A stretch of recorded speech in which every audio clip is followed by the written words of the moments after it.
올해 같은 경우에는 주식시장 이렇게 말씀을 드렸는데요. 1년 이런 단위로 볼 때는 수급이 되게 중요한 요소입니다. 왜냐하면 기업의 경쟁력이라는 것이 1년 동안 변하고 뭐 이런 것은 아니니까요. 그래서 수급 요인으로 본다면은 작년 같은 경우에 우리나라에서 해외 주식, 해외 채권은 뭐 그 많지는 않습니다만은 그래도 미국 채권사로 꽤 갔습니다. 브라질 채권도 같고요. 그래서 해외 주식, 해외 채권, 국내 채권 이쪽으로 들어간 돈이 거의 순 매수만 하더라도 아마 100조가 넘을 겁니다. 제가 이제 이렇게 쭉 한번 여기저기서 찾아봤는데 거의 100조이네요. 거의 100조 정도가 국내 주식 이외에 국내 채권, 해외 주식 이쪽에 순매수가 한 100조 정도 들어갔습니다. 그 다음에 부동산도 있잖아요. 그러니까 국내 주식에 들어올 돈이 없었어요, 작년에. 그런데 올해 한번 보자는 것이죠. 제가 올 초에 뭐 방송에 나가서도 그 말씀을 드렸는데요. 올해 국내 부동산, 아까도 이제 한번 말씀을 하셨습니다만은 돈 넣기 좀 겁나요, 사실은. 그 다음에 국내 채권, 금리 2.5% 이렇습니다. 2.5% 보고 이 정기예금도 2.5%예요. 요즘 보면은 이제 정기예금에서도 서서히 보면은 슬슬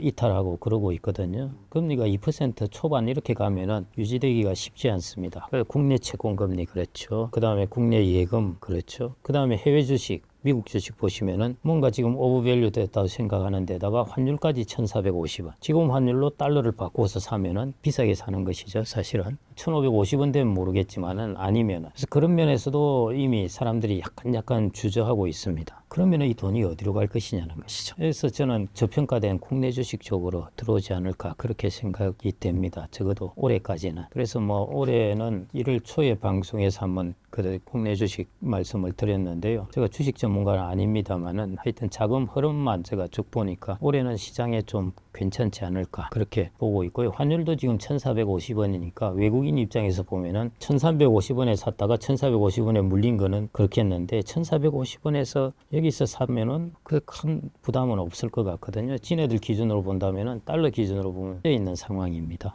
그래서 이렇게 저렇게 볼 때 하여튼 다 국내 주식 쪽으로 자금이 들어오지 않을까. 그 힘으로 좀 가격들이 저평가된 것들이 좀 오르지 않을까. 그렇게 이제 좀 보고 있습니다. 그래서 그런 측면에서 이제 1억이 있다면 어떻게 배분하겠느냐 하는 것인데요. 리저는 제가 하도 여러 번 당해가지고 그렇긴 합니다만은 그래도 리츠가 지금으로 배당 수익률은 지금 가격에서 괜찮으니까요. 부동산 시장에 불확실성이 있긴 합니다만은 그 감안해서라도 이제 리츠하고 국내 주식하고 그다음에 이제 뭐 채권 이 정도로 이제 좀 배분을 하고자 합니다.